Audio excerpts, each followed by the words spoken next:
Film की शुरुआत में हम देखते हैं कि केटी नाम की लड़की खुले खेत में शौच कर रही होती है। उसे उसके दोस्त बुलाते हैं और वो फिर उनके पास चली जाती है। केटी और उसके 6 दोस्त उसे बियर पीने और ड्रग्स करने के लिए बुला रहे होते हैं। केटी शुरू में मना करती है, पर दोस्तों के मनाने से वो राजी हो जाती है। सभी दोस्त एक एक करके ड्रग्स की गोली खा लेते हैं और चीयर्स करके बियर पी लेते हैं। ड्रग्स लेने के बाद सभी दोस्त अलग बर्ताव करना शुरू करते हैं। जोई नाम की लड़की एक पेड़ से गले मिल रही होती है और दूसरी तरफ वैंस नाम का लड़का अपने आंखों पर शर्ट को बांध के जंगल में भाग रहा होता है। अगले सीन में एबी नाम की औरत, जो कि केटी की मां होती है, किचन में कुकीज बना रही होती है और तभी केटी और स्लोन घर आते हैं। दोनों एक एक कुकी उठाकर ऊपर वाले कमरे में चले जाते हैं।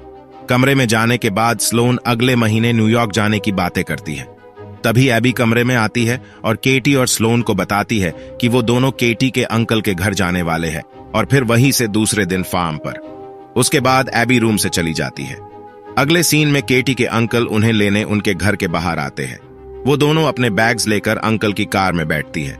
कार में स्लोन केटी के अंकल जेम्स से बात करती है। वो उसे अपने जॉब के बारे में पूछती है और गर्लफ्रेंड के बारे में भी। उसका जवाब देते हुए जेम्स कहता है कि वो पुलिस में है पर फिलहाल छुट्टी पर है और उसकी गर्लफ्रेंड जेमा घर पर उनका इंतजार कर रही है।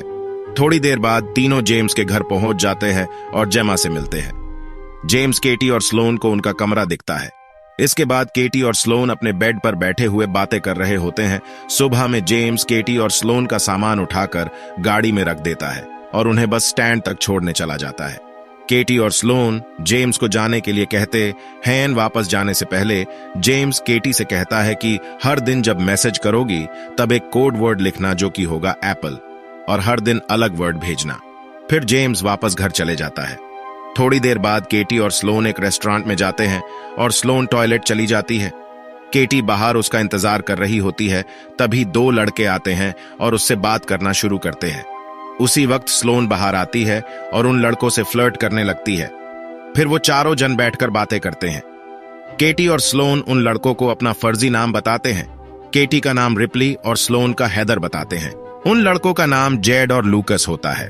जेड उनको कहता है कि वो खुद उन दोनों को फार्म तक छोड़ सकता है, पर केटी मना कर देती है। फिर जेड और लूकस वहां से चले जाते हैं, पर स्लोन केटी को मना लेती है और वो दोनों जेड और लूकस के साथ उनके पिकअप ट्रक में बैठते हैं।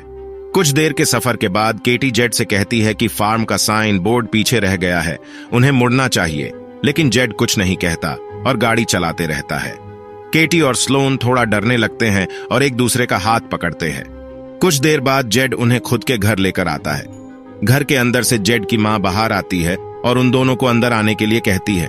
अंदर आते ही दीवार पर भेड़िए का सर लगा देखकर केटी डर जाती है। फिर वो दोनों टेबल पर बैठकर चाय पीते हैं। केटी के फोन पर जेम्स का मैसेज आता है उनका हालचाल पूछने के लिए। जवाब में केटी सब ठीक है ऐसा लिखती है, लेकिन कोड वर्ड एप्पल नहीं लिखती, जो बताता है कि वो खतरे में है। जेड और लूकस अंदर आते हैं और सारे खिड़की और दरवाजे बंद कर देते हैं। तभी स्लोन को चक्कर आने लगते हैं और उसे पता चलता है कि उसके चाय और पाई में नशीली दवाई मिलाई थी। वो केटी को भागने के लिए कहती है और दोनों वहां से भागने की कोशिश करते हैं। जेड और लूकस उनका पीछा करते हैं और उनको पकड़कर वापस उसके घर लेकर आते हैं। अगले सीन में हम जंगल को देख सकते हैं और जंगल में 2 बड़े कंटेनर्स रखे हुए हैं। उन कंटेनर्स में केटी और स्लोन को बिना कपड़ों के चैन से बांधकर कैद करके रखा हुआ है। दोनों एक दूसरे का नाम चिल्लाते हुए कंटेनर से बाहर निकलती है। दोनों ही बहुत डरी हुए हालत में हैं। दोनों जोरों से मदद के लिए चिल्लाने लगते हैं। तभी जेड आता है और गुस्से में उनको बताता है कि उन्हें मदद करने इस घने जंगल में कोई नहीं आने वाला, और वहां से चले जाता है। फिर एक अनजान आदमी जिसका नाम बोरिस है कंटेनर्स के पास जाता है जहां पर केटी और स्लोन कैद है। बोरिस अपनी गन से जेड को छाती पर हल्के से मारता है और डांटता है और दोनों लड़कियों को बाहर बुलाता है। वो आदमी केटी का फोन देखकर कहता है कि जेसन का मैसेज आया हुआ है और उसे रिप्लाई करता है कि सब कुछ ठीक चल रहा है और अंत में एप्पल लिखता है। वो केटी से कहता है कि तुम्हारा नाम तो रिप्ली है, पर यह फोन तो किसी केटी का है। वो उसे धमकाता है कि अगर वो उससे और झूठ बोलेगी तो उसका अंजाम अच्छा नहीं होगा। केटी उसे अपना असली नाम बता देती है। सीन शिफ्ट होता है जहां जेमा किचन में खाना बना रही होती है। वो केटी का मैसेज पढ़कर फोन साइड में रख देती है। फिर लूकस को दिखाते हैं जो दोनों लड़कियों को शावर सेट करके देता है। बाहर एक एंड्रयूज नाम का आदमी गन लिए खड़ा होता है। केटी और स्लोन उससे मदद मांगती है, पर वो आदमी भी जेड और लूकस से मिला हुआ होता है। एंड्रयूज फिर सबके जाने के बाद केटी से अकेले में जबरदस्ती करता है और उसके साथ शोषण करता है। इसके बाद जेम्स वापस अपने घर आता है और फोन के मैसेजेस देखता है। तब उसे पता चलता है कि कुछ तो गड़बड़ है, क्योंकि उसने केटी से हर दिन अलग कोड वर्ड यूज करने कहा था और उसने दूसरे दिन भी वही कोड वर्ड यूज किया था। अब एक और आदमी उन लड़कियों के पास जाता है और स्लोन को कंटेनर में ले जाकर उसके साथ जबरदस्ती करता है। दूसरी तरफ जेम्स बहुत टेंशन में होता है और पूछताछ शुरू करता है।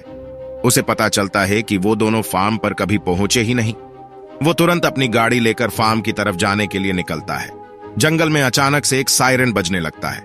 आवाज आते ही जेड और लूकस दोनों लड़कियों का चेहरा काले कपड़े से ढक लेते हैं।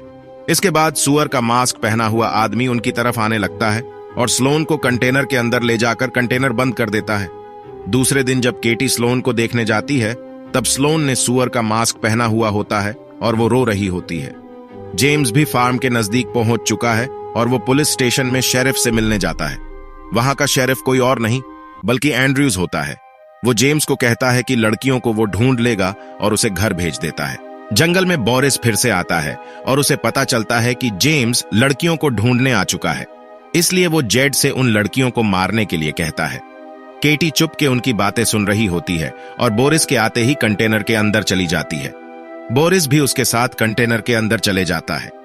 अगले सीन में एंड्रयूज अपने गाड़ी में किसी से फोन पर उस ट्रक को लड़कियों के साथ जलाने की बात कर रहा होता है। जैसे ही वो कंटेनर्स के पास पहुंचता है, लड़कियां उसे कहीं भी दिखाई नहीं देती और जैसे ही उसका ध्यान कहीं और होता है, लड़कियां उसकी गाड़ी लेकर भाग जाती है। पर आधे रास्ते से ही वो मुड़कर एक टूल शॉप पर रुकती है और हथियार लेते हैं ताकि वो उनके किडनैपर्स को मार सके। दूसरी तरफ जेम्स उस ट्रक की तलाश में एक इंश्योरेंस एजेंसी की ऑफिस में जाता है, जहां पे उसे बोरिस के बारे में पता चलता है। बोरिस के घर आने से पहले ही केटी और स्लोन उसके घर पहुंच जाते हैं और वो आते ही उस पर हमला करते हैं। वो दोनों बोरिस को टॉर्चर करके उससे पैसे निकलवाती है। वो मास्क वाले इंसान के बारे में पूछती है, पर बोरिस उनको कुछ नहीं बताता। गुस्से में वो बोरिस के पिछवाड़े पर मरती है। बोरिस जोर से चिल्लाता है और उसी समय जेम्स, जो उसके घर के बाहर होता है, वो उसकी आवाज सुन लेता है।